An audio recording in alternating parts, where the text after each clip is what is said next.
Hello बच्चों। तो बेटा हम कर रहे थे आर डी शर्मा का सॉल्यूशन और चैप्टर नंबर 12 पर हम थे बेटा, है ना। और चैप्टर नंबर 12 की फर्स्ट एक्सरसाइज को हम लोग डिस्कस कर रहे थे और इस एक्सरसाइज के हम लोग कर चुके हैं क्वेश्चन नंबर 27 तक। और आज हम लोग जो डिस्कस करेंगे बेटा वो क्वेश्चन नंबर 28 और उससे आगे वाले क्वेश्चंस को डिस्कस करेंगे, ठीक है। तो क्वेश्चन नंबर 28 क्या है ये देख लीजिए। From the top a 7 meter high building, the angle of elevation of the top of the cable tower is 60 degree and the angle of depression of its foot is 45 degree. Determine the height of the tower. आप ये समझो कि जैसे ये मेरे पास क्या है, ये टावर है। ये क्या है बेटा, ये टावर है, ठीक है। ये आपका है टावर और ये है कोई बिल्डिंग। ये बिल्डिंग है, ध्यान रखेंगे बिल्डिंग छोटी होगी टावर से, है ना। टावर हमारा कैसा होगा, बड़ा होगा हमेशा, बिल्डिंग छोटी होगी। अब यहाँ पर इसकी हाइट जो दे रखी है बिल्डिंग की वो 7 मीटर हमें दे रखी है। 7 मीटर हाई बिल्डिंग, तो बेटा 7 मीटर इसकी क्या हो गई, हाइट होगी। आगे उसने लिखा है the angle of elevation of the top of the cable tower is 60 degree. इस बिल्डिंग के टॉप से और इस केबल टावर के टॉप का जो एंगल ऑफ एलिवेशन है ये ये आपका कितने डिग्री का है, 60 डिग्री का है। इस पॉइंट को आप ई मान लीजिए, ठीक है बच्चों। लिखा हुआ है देखो, from the top a 7 metre high building the angle of elevation of the top of the cable tower is 60 degree. इस बिल्डिंग के टॉप से इस केबल टावर के टॉप का जो एंगल ऑफ एलिवेशन है वो 60 डिग्री है। और आगे उसने लिखा है क्वेश्चन में and the angle of depression of its foot is 45 degree. क्या लिखा है बेटा कि इसी टॉप से, बिल्डिंग के टॉप से इस केबल टावर के फुट का, ये फुट है, फुट ये है ना, फुट ऑफ टावर ये होगा हमारा। इस फुट का जो एंगल ऑफ डिप्रेशन है, एंगल ऑफ डिप्रेशन बेटा कहाँ बनेगा, ये एक इमेजिनरी लाइन है, ऑब्जर्वर यहाँ पर है। ये ऑब्जर्वर पहले तो ऑब्जर्व कर रहा था इसके टॉप को, केबल टावर के टॉप को, और अब ये ऑब्जर्वर ऑब्जर्व कर रहा है किसको बेटा, फुट को, केबल टावर का जो फुट है उसको ऑब्जर्व कर रहा है। तो एंगल ऑफ डिप्रेशन जो बनेगा बेटा वो यहां बनेगा और ये एंगल ऑफ डिप्रेशन आपको 45 डिग्री का दे रखा है। तो अगर ये 45 डिग्री का है तो ये वाला भी एंगल कितने डिग्री का होगा, 45 डिग्री का होगा। ये भी 45 डिग्री का होगा। तो फिगर क्लियर हुआ। यहां पर मैं एक बार फिर आपको री एक्सप्लेन करता हूं, ठीक है। यहां बेटा एक 7 मीटर हाई बिल्डिंग है और एक है केबल टावर। बिल्डिंग ले लिया आपने सीडी, केबल टावर ले लिया आपने एबी। अब आप इस डी पॉइंट से, मतलब जो ऑब्जर्वर है हमारा, जहां से हम ऑब्जर्व कर रहे हैं सब कुछ, ऑब्जर्वर बेटा कहां पर है, इस डी पॉइंट पर है। और डी पॉइंट से इस टावर की टॉप का, ये डी पॉइंट क्या है, इस बिल्डिंग का टॉप है बेटा, और टावर का टॉप है बी पॉइंट। इस डी पॉइंट से इस टावर के टॉप का जो एंगल ऑफ एलिवेशन है वो 60 डिग्री है। और इस डी पॉइंट से इसके फुट का, मतलब टावर के फुट का जो एंगल ऑफ डिप्रेशन है वो 45 डिग्री है। तो डिप्रेशन एंगल तो इस लाइन के साथ हमारा बनेगा, ये होगा 45 डिग्री। डिप्रेशन एंगल हम यही तो बनाते हैं, जैसे अगर ऑब्जेक्ट मेरे पास ये है और यहां से कोई ऑब्जर्वर यहां से इस ऑब्जेक्ट को देख रहा है, मतलब ऊपर कोई खड़ा होके नीचे ऑब्जर्व कर रहा है किसी चीज को, तो एंगल ऑफ डिप्रेशन बनता है। और डिप्रेशन एंगल किसके साथ बनता है, इस इमेजिनरी लाइन के साथ बनता है। ये एक इमेजिनरी लाइन आप अपनी ओर से ड्रॉ कर लेते हो जो कि इस बेस के पैरेलल होती है, जो बेस है ना इसके पैरेलल होती है, वहां से एंगल ऑफ डिप्रेशन हमारा बनता है। तो वही केस मैंने यहाँ पर लगाया कि जब ऑब्जर्वर यहाँ खड़ा है और यहां से ये कोई इमेजिनरी लाइन जाएगी, है ना। बाई चांस की बात की, ये इमेजिनरी लाइन हमारी कहां से ऊपर जाएगी, इस ईडी के ऊपर होके जाएगी। तो यहां से ये एंगल कितने डिग्री का बन रहा है, 45 डिग्री का बन रहा है, जब ऑब्जर्वर फुट को ऑब्जर्व कर रहा है, इस टावर के फुट को ऑब्जर्व कर रहा है। तो अगर ये 45 है तो ये भी कितना होगा बच्चों, 45 होगा। क्लियर हो गया यहां तक। चलो अब आगे बढ़ते हैं। आपको यहां determine the height of tower, इस टावर की हाइट निकालनी है। तो यहाँ फिगर में अगर आप देखेंगे, देखिए ये CD मुझे कितना दे रखा है, 7 मीटर। ये CD है 7 मीटर। तो CD अगर 7 मीटर है तो ये AE भी कितना होगा, 7 मीटर ही हो जाएगा। फिगर से आपको दिख रहा होगा भाई, ये हाइट और ये वाली हाइट ये तो सेम ही होगी ना। तो अगर ये 7 है तो ये भी कितनी होगी, 7 ही होगी। अब जो रिमेनिंग हाइट है EB, इसको आप सपोज कर लो कि ये H है। EB को क्या सपोज कर लिया कि ये H है। फिगर हो गया हमारे पास कंप्लीट। अब बस हमें क्या करना है, कैलकुलेशन करनी है बेटा। तो यहां पर आप देख रहे हैं 2 राइट एंगल ट्रायंगल्स बने हुए हैं, है ना, और उन दोनों राइट एंगल ट्रायंगल को हम सॉल्व करेंगे और जो रिक्वायर्ड आंसर होगा वो खुद निकल के आ जाएगा।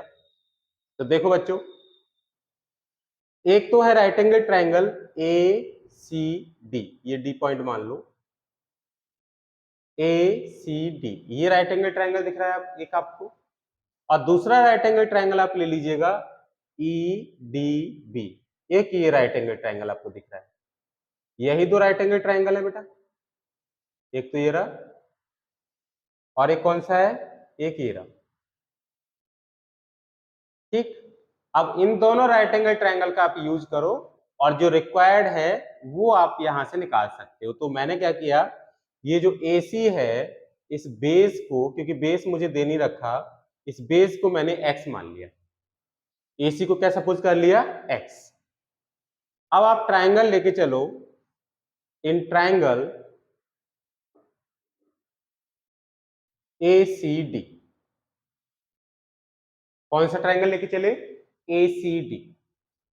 तो आप ACD में देखिए, ACD में अगर आप देखेंगे तो ये एंगल 45 का और एंगल के सामने वाली साइड है परपेंडिकुलर, और ये हमने मान रखा है इसका बेस।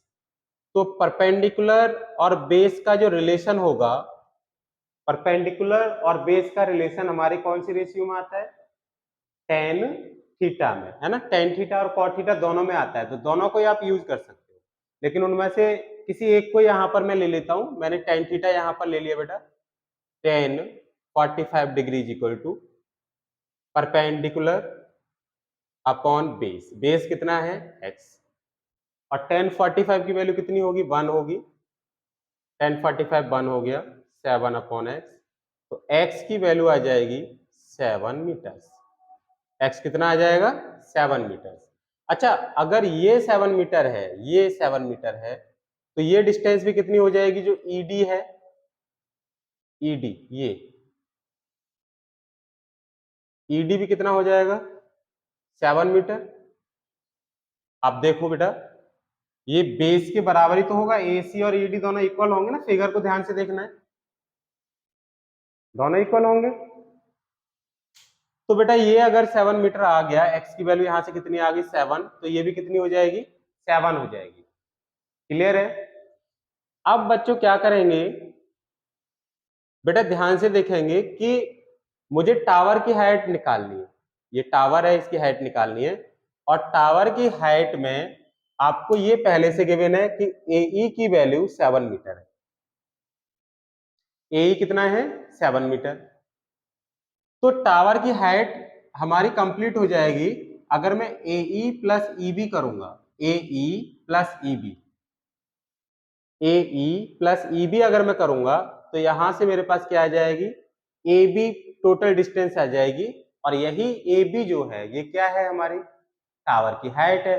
तो मुझे टावर की हाइट के लिए AE चाहिए और EB चाहिए, बट इस फिगर से हमें क्लियर है कि AE की वैल्यू तो 7 है। तो अब आपके पास जो टर्म बचा वो केवल एक बच गया कि किसकी वैल्यू निकालनी है, आपको H की वैल्यू निकालनी है। अगर आप H निकाल लेते हैं तो टावर की हाइट आराम से आप निकाल सकते हैं बच्चों। तो मैं केवल H को फाइंड आउट करने के लिए अब यहां पर आगे से प्रोसीड करूंगा। तो बच्चे यहां पर आप देखिएगा, आपके पास दूसरा ट्रायंगल है EDB। इन ट्रायंगल EDB, आप EDB ट्रायंगल को देखेंगे तो यहां एंगल बन रहा है हमारा 60 डिग्री का। EDB में देखोगे तो यहाँ एंगल कितने का बन रहा है, 60 डिग्री का बन रहा है, क्योंकि मुझे ये मैंने अभी निकाल लिया था ना बेस, ये 7 है और परपेंडिकुलर फाइंड आउट करना है। ये तो मुझे 7 दे रखा है और ये मुझे फाइंड आउट करना है। ये मैंने फाइंड आउट किया था ना अभी 7x = 7। अब मुझे ये फाइंड आउट करना है, तो आप कौन से ट्रिग्नोमेट्रिक रेशियो का यूज करोगे? tan थीटा का। मतलब यहाँ पर थीटा के प्लेस पर कितना है? 60, तो tan 60 का आप यूज करोगे। तो मैंने बेटा यहाँ पर tan 60 ही लिखा, और यहाँ परपेंडिकुलर अपॉन बेस, परपेंडिकुलर में है h और बेस में है 7। tan 60 की वैल्यू होती है √3, √3 = h/7। अब 7 का इधर क्या हो जाएगा? मल्टीप्लाई, 7 का इधर डिवाइड हो रहा है, इधर जाके मल्टीप्लाई हो जाएगा, तो ये आ जाएगा मेरे पास 7√3 = h। 7√3 = h, यानी h जो आया, ये जो EB था, ये EB कितना आ गया? 7√3 मीटर। अब बच्चों आप इसे √3 की वैल्यू लगा के सॉल्व कर लो। 1.732, 7 2 जा 14, कैरी 1, 7 3 जा 21 और 122, कैरी 2, 7 7 जा 49 और 2 51, कैरी 5, 7 1 जा 7 और 5 12, तो ये आ गया 12.124 मीटर। ये मेरे पास h की वैल्यू आ गई। h का मतलब क्या आ गया आपके पास? EB आ गया, ये EB आ गया। अब आपको निकालना क्या है? Height of tower. तो हाइट ऑफ टावर कितनी हो जाएगी? हाइट ऑफ टावर, बच्चों क्लियरली आपको दिख रहा होगा हाइट ऑफ टावर के लिए एक तो चाहिए AE और दूसरा टर्म क्या चाहिए? EB। EB का मतलब h। AE आपके पास पहले से है 7 मीटर और EB मतलब h की वैल्यू आपके पास है 12.124, 12.124, तो ये मेरे पास आ जाएगा 19.124 मीटर। दैट इज जो हाइट ऑफ टावर है बच्चों, हाइट ऑफ टावर हमारे पास आ जाएगी 19.124 मीटर। क्लियर हुआ? तो चलो चलते हैं अब बेटा हम अपने नेक्स्ट क्वेश्चन पर, देखते हैं क्या है। तो चलते हैं बेटा अपने नेक्स्ट क्वेश्चन पर, क्वेश्चन नंबर 30। देखो बच्चों, the angle of elevation of the top of the building from the foot of the tower, मतलब यहाँ पर बिल्डिंग और टावर दोनों की बात हो रही है। तो बिल्डिंग भी बनानी पड़ेगी आपको, टावर भी बनाना पड़ेगा, दोनों ही चीजें बनानी पड़ेंगी। तो आपने ये बना लिया भैया बिल्डिंग, ये देखिए बिल्डिंग को छोटा बनाना है भाई, ठीक है बच्चों। बिल्डिंग को क्या करना है? छोटा बनाना है टावर के कंपैरिजन में, टावर बड़ा बनाना है। ये टावर है सपोज CD, ये भी हो गया, ये CD हो गया, ठीक। ABCD, the angle of elevation of the top of the building, top of the building from the foot of the tower, tower का फुट ये है, ये वाला टावर का फुट है, और फुट ऑफ द टावर से बिल्डिंग के टॉप का, बिल्डिंग का टॉप ये है, फुट ऑफ द टावर से बिल्डिंग के टॉप का एंगल ऑफ एलिवेशन कितने डिग्री का दे रखा है? 30 डिग्री का दे रखा है। ये 30 डिग्री है, 30 degree. And the angle of the top of the tower from the foot of the building, भाई अब उल्टा कर दिया। ये देखो टावर है, ध्यान रखना, ये टावर है बच्चों और ये बिल्डिंग है, बिल्डिंग, ठीक है। तो यहां पर आप क्या कह रहे हैं कि जो बिल्डिंग है, बिल्डिंग के फुट से टावर के टॉप का, and the angle of the top, angle of the top of the tower from the foot of the building, building का फुट ये है और टावर का टॉप ये है, ये जो एंगल ऑफ एलिवेशन है ये 60 डिग्री है। ये वाला कितने डिग्री का है? 60 डिग्री का है। अब आपसे पूछा क्या गया है? If the tower is 50 metre high, tower की हाइट आपको दे रखी है, इसकी हाइट कितनी है? 50 मीटर, ये हाइट गिवन है, टावर की हाइट आपको 50 मीटर गिवन है। अब पूछा क्या गया बेटा? Find the height of the building. अब आपको बेटा क्या फाइंड आउट करना है? इस टावर की हाइट फाइंड आउट करनी है, find the height of the building. तो इस बिल्डिंग की टावर की हाइट तो दे रखी है हमें, बिल्डिंग की जो हाइट है वो हमें फाइंड आउट करनी है। सपोज कर लो कि बेटा इसकी हाइट h है, ठीक है। अब बच्चों कैसे निकालेंगे, यहां पर आपको दो राइट एंगल ट्रायंगल मिल रहे होंगे, एक बन रहा है ACD और दूसरा ट्रायंगल बन रहा है ABC। दो राइट एंगल ट्रायंगल दिख रहे होंगे, ठीक। अब हम एक एक करके इन दोनों का क्या करेंगे, यूज करेंगे और बेटा फिर हम इस हाइट को फाइंड आउट करेंगे। तो देखो बच्चों, यहां पर सबसे पहले मैंने ट्रायंगल ले लिया ACD। इस ट्रायंगल को अगर मैं देखूं तो मुझे इसका हाइट गिवन है, मतलब इसकी परपेंडिकुलर साइड गिवन है, क्योंकि एंगल 60 डिग्री का है, परपेंडिकुलर गिवन है। अब हमारे दिमाग में ये आएगा कि सर अगर हमें परपेंडिकुलर इस ट्रायंगल का गिवन है तो मैं यहां पर AC फाइंड आउट करूं या AD फाइंड आउट करूं, जिससे कि हमारा क्या है कि मैं जो ट्रायंगल मेरा ACB है उसमें मुझे हेल्प मिल सके कि मैं यहां से H आराम से निकाल लूं। भाई ये देखो मेरे पास 50 मीटर है, ये 60 डिग्री एंगल दे रखा है, तो इसकी हेल्प से बेटा ये AC भी फाइंड आउट किया जा सकता है और AD भी फाइंड आउट किया जा सकता है, मतलब इस ट्रायंगल का बेस भी निकाला जा सकता है और इसकी हाइपोटेनस भी निकाली जा सकती है, जो मेरा ट्रायंगल ACD है। तो सोचने वाली बात यह है कि मैं AC निकालूं, उससे मुझे बेनिफिट होगा, मतलब मेरा क्वेश्चन सॉल्व हो जाएगा इजीली, या फिर मैं AD निकालूं, उससे मेरा क्वेश्चन इजीली सॉल्व हो जाएगा। तो बेटा सुनो, अगर मैं AC फाइंड आउट करूंगा, सॉरी AD फाइंड आउट करूंगा, ये AD आपने निकाल लिया, मानो AD को निकाल सकते हैं आप, ये परपेंडिकुलर है और ये हाइपोटेनस है, तो परपेंडिकुलर और हाइपोटेनस का रिलेशन लगाएंगे, हमारा AD आराम से फाइंड आउट हो जाएगा। भाई अगर आप AD को फाइंड आउट करना चाह रहे हैं तो परपेंडिकुलर और हाइपोटेनस का रिलेशन लगा के AD निकल आएगा, ठीक। लेकिन इस AD का क्या ABC में कोई यूज हुआ, क्योंकि भाई दूसरा ट्रायंगल तो मुझे ABC ही लेना है जहां पर कि मुझे H निकालना है।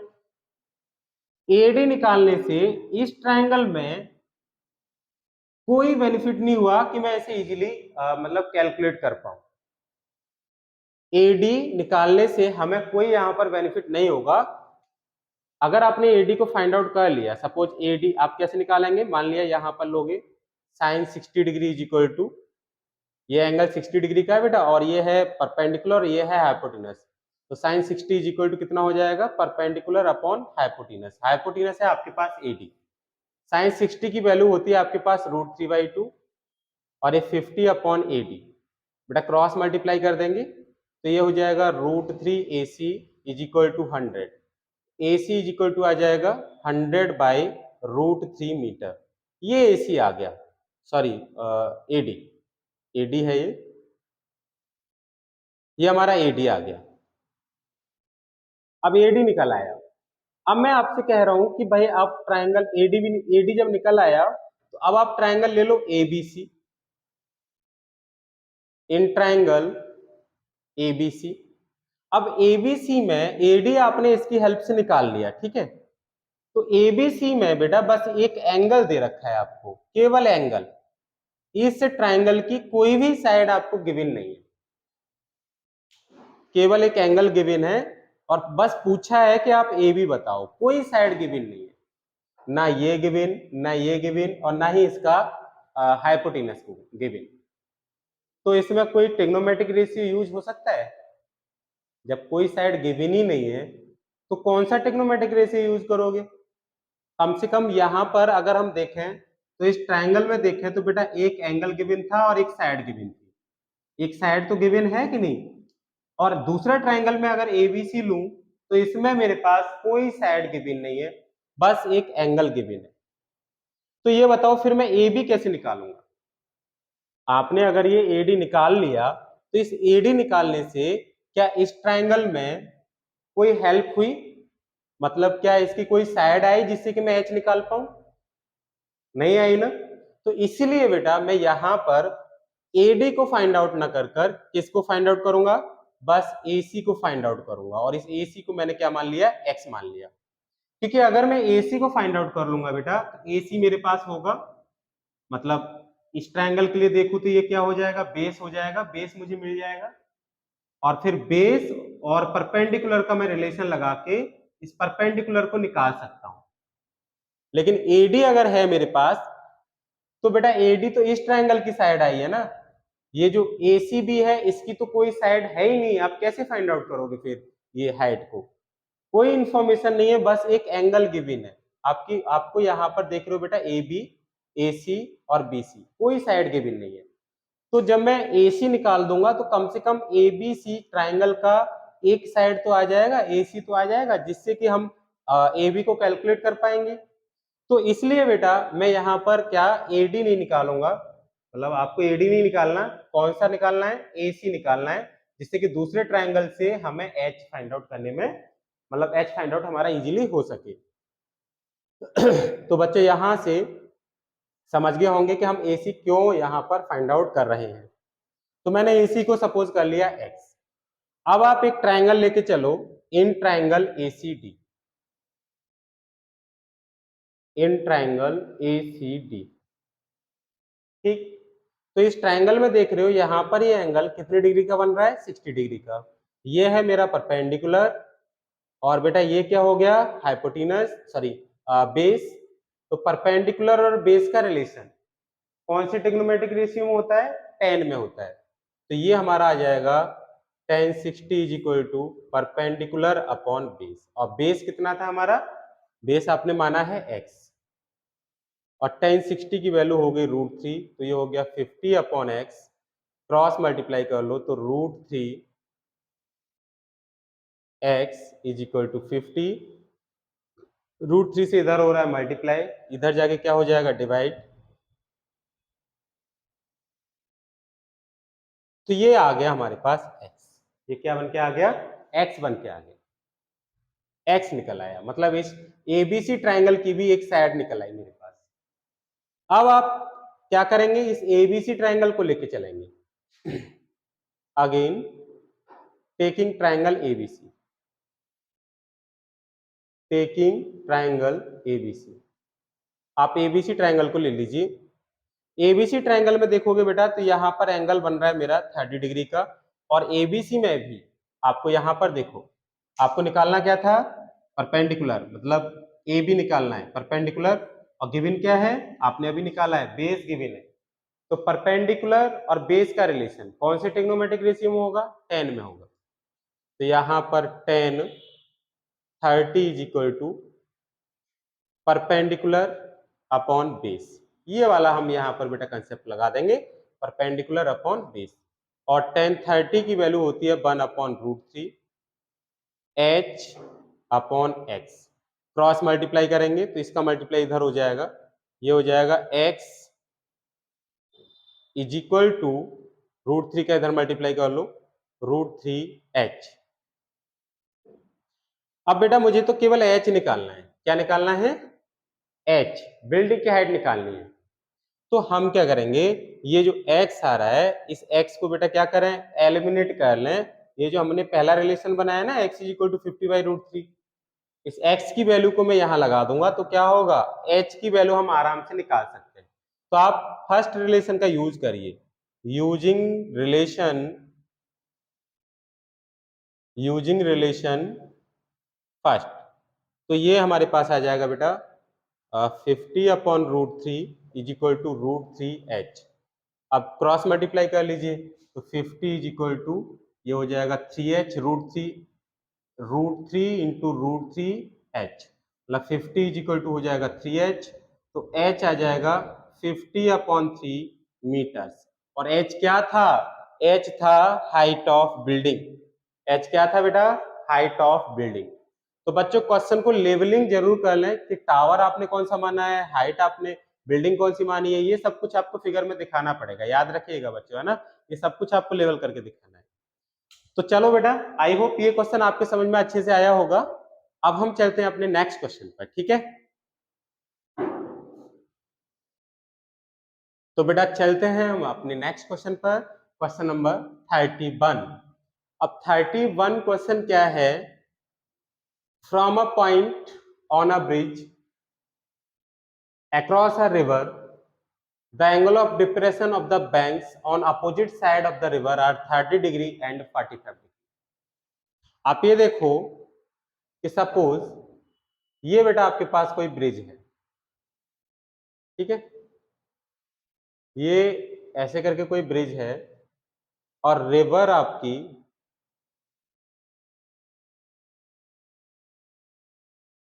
समझना बेटा, बस एक रफ स्केच दे रहा हूं।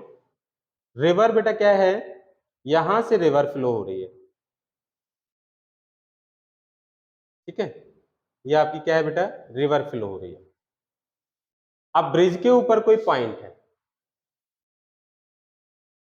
अब रिवर जब फ्लो हो रही है तो रिवर का ये फर्स्ट बैंक हो गया, सपोज कर लिया कि ये ए है, और ये रिवर का क्या हो गया, सेकंड बैंक हो गया, सपोज कर लिया कि ये हमारे पास क्या है, बी है, और ये था आपके पास पॉइंट,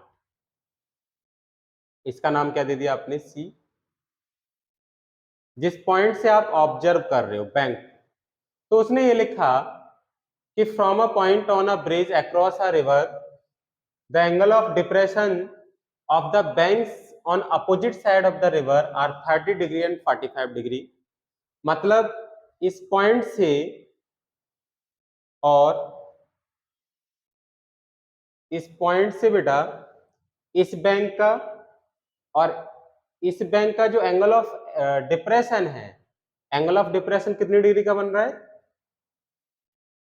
30 डिग्री का, ये 30 डिग्री का है।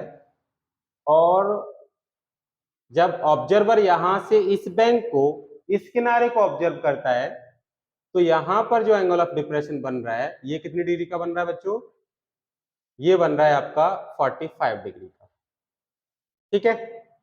तो आप एक जो कंडीशन है वो समझ गए होंगे। ये हमारा क्या था, ये हमारा था ब्रिज, ब्रिज के ऊपर कोई पॉइंट है, उस पॉइंट से इस बैंक को देख रहे हैं, इस किनारे को देख रहे हैं, तो एंगल ऑफ डिप्रेशन, डिप्रेशन मैंने बताया था बेटा कि कोई इमेजिनरी लाइन होती है ना, ये एक इमेजिनरी लाइन होती है, उससे एंगल बनता है। तो यहाँ पर ये एंगल 30 डिग्री का बन रहा है, और यहाँ पर एंगल ऑफ डिप्रेशन जो बन रहा है आपका वो कितने डिग्री का बन रहा है, 45 डिग्री का बन रहा है, ये 45 डिग्री का है।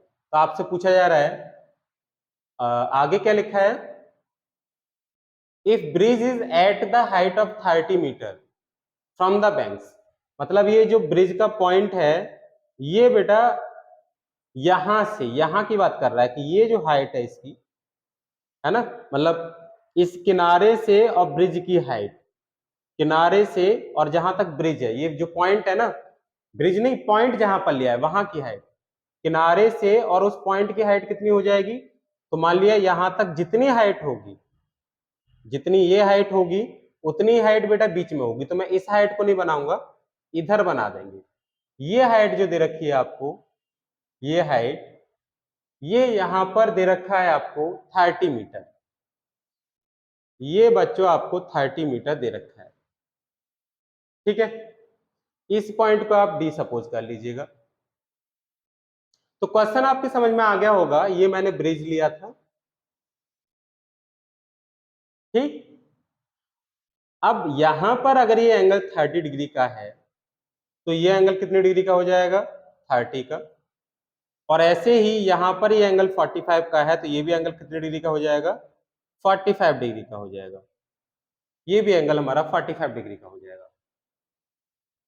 अब ये 45 का क्यों होगा, क्योंकि ये लाइन और ये लाइन पैरेलल है, ये वाली लाइन और ये वाली लाइन पैरेलल है, तो ये अल्टरनेट इंटीरियर एंगल से ये एंगल और ये एंगल दोनों कैसे होंगे, इक्वल होंगे बेटा। तो ये 45 का है तो ये 45 का होगा, और ये 30 का है तो ये 30 का होगा। अब आपसे जो पूछा जा रहा है वो पूछा जा रहा है find the width of the river, इस रिवर की विड्थ, ये पूछा जा रहा है यहां से यहां तक, ये ठीक, मतलब ए बी पूछा जा रहा है कि ए बी कितना होगा, विड्थ ऑफ द रिवर का मतलब यहाँ ए बी पूछा जा रहा है।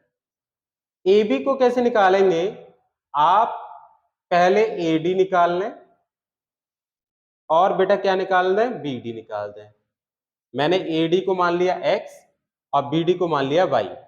आप ए डी निकाल लें मतलब x को फाइंड आउट कर लें और बी डी को फाइंड आउट कर लें, और दोनों को कर दें add, B D plus A D, तो क्या हो जाएगा, इस रिवर की विड्थ हो जाएगी टोटल, तो हमें निकालना क्या है, AD फाइंड आउट करना है और BD फाइंड आउट करना है। अगर हम AD और BD दोनों फाइंड आउट कर लेते हैं और दोनों को कर देते हैं ऐड, तो क्या आ जाएगा, ब्रेड्थ ऑफ द रिवर आ जाएगा। तो देखो बच्चों कैसे निकालेंगे। अब आप ये जो बना हुआ है ये तो आप देखेंगे नहीं, ये क्या बना हुआ है ना, इसकी कोई नीड नहीं है, ये बस मैंने आपको समझाया था, तो मैं इसे आप रफ कर देता हूं, आप बस अपने पॉइंट पे ध्यान देंगे। देखो ये तो मैंने बस आपको समझा दिया ऐसे ही कि आखिर क्वेश्चन की कंडीशन क्या होगी। आप ये देखिए, अब ये आपके सामने क्या है, दिख रहा होगा, दो राइट एंगल ट्रायंगल दिख रहे होंगे बेटा। कौन कौन से दिख रहे हैं, एक दिख रहा है ADC और दूसरा दिख रहा है BDC, है ना। दोनों राइट एंगल ट्रायंगल का यूज करेंगे। तो इन ट्रायंगल कौन सा वाला, ADC। आप कौन सा ट्रायंगल ले रहे हो बेटा, ADC को ले रहे हो। अब ADC में देखो,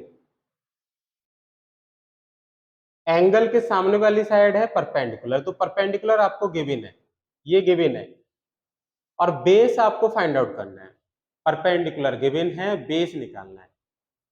तो रेशियो क्या आएगा, tan थीटा का, tan थीटा के प्लेस पर कितना है 30 degree, perpendicular upon base, base कितना है x, और tan 30 की वैल्यू होती है 1/√3 CD upon x, cross multiply कर लीजिए, तो x इज इक्वल टू कितना आ जाएगा बेटा, √3 इंटू CD, और CD की वैल्यू आपके पास पहले से ही है, कितनी है CD की वैल्यू 30 मीटर। तो बेटा यहाँ पर आप लगा दीजिए CD की वैल्यू, तो √3 इंटू 30, मतलब x मेरे पास आ जाएगा, आप इसको लिख सकते हैं 30√3 मीटर। ये तो हो गया x, मतलब यहां से यहां तक की डिस्टेंस x हो गई। अब आपको क्या निकालना है, y निकालना है। तो y मतलब कौन सा आपको ट्रायंगल लेना है, BDC, ये वाला ट्रायंगल लेना है। तो BDC का यूज करो, अगेन इन ट्रायंगल BDC, तो tan 45 is equal to perpendicular upon base, perpendicular upon base. बेटा परपेंडिकुलर और बेस का रिलेशन क्यों लिया, कि परपेंडिकुलर गिवन है और बेस हमें निकालना है। भाई यहां पर भी जैसे अभी मैंने पीछे ट्रायंगल में सॉल्व किया था ना, कि एंगल के सामने वाली साइड क्या होती है, परपेंडिकुलर, जो कि आपको गिवन है, और ये क्या है आपका, ये बेस है जो कि आपको निकालना है। तो परपेंडिकुलर और बेस, बेस का रिलेशन या तो tan थीटा में होता है या फिर cot थीटा में होता है। तो मैंने यहाँ पर tan का यूज कर लिया, तो tan 45 is equal to 30/y, tan 45 की वैल्यू है 1, 30/y, तो y इज इक्वल टू कितना हो गया 30 मीटर्स। ठीक है, तो ब्रेड्थ ऑफ द रिवर अब तो बिल्कुल क्लियर है, breadth of the river x plus Y, breadth of the river कितना आ जाएगा, ब्रेड्थ ऑफ द रिवर ये हो जाएगा आपका x plus Y, breadth of the river कितना हो जाएगा x प्लस वाई। अब x की वैल्यू कितनी है आपके पास, x है बेटा मेरे पास 30√3, और y की वैल्यू कितनी है, y की वैल्यू है 30 मीटर। तो दोनों को ऐड कर देंगे, तो वहां से क्या आ जाएगा, ब्रेड्थ ऑफ द रिवर। तो यहां से 30 ले लो कॉमन, ये हो जाएगा √3 प्लस 1, 30, बेटा √3 की वैल्यू है 1.732 प्लस का 1, तो ये हो जाएगा 30 इंटू, और इन दोनों को ऐड करूंगा तो 2.732, है ना। अब मल्टीप्लाई कर लो, तो मल्टीप्लाई होकर कितना आ जाएगा, देखो कितना होगा, इसका आंसर हम लिख लेते हैं, यहाँ मल्टीप्लाई करके लिख देता हूँ, 2.30 इंटू 2.732, 2.732, तो 3 2 या 6, 3 3 या 9, 3 7 या 21, 2 बचेगा, 3 2 या 6 और 2 8, और एक 0, 3 डिजिट के बाद डेसिमल पॉइंट। तो ये मेरे पास क्या आ गया बेटा, ब्रेड्थ ऑफ द रिवर आ गया 81.960 मीटर। आई होप आपकी समझ में पूरा क्वेश्चन आया होगा बेटा, एक बार इसका स्क्रीनशॉट ले लीजिए। तो आज की वीडियो में बस इतना ही बेटा, और जो आगे वाले क्वेश्चंस हैं वो हम आगे वाली वीडियोस में डिस्कस करेंगे। और अगर बेटा आपको हमारी वीडियोज अच्छी लग रही है तो उन वीडियोज को लाइक करना और शेयर करना बिल्कुल ना भूलें, और चैनल को सब्सक्राइब तो जरूर कर लें। ठीक है।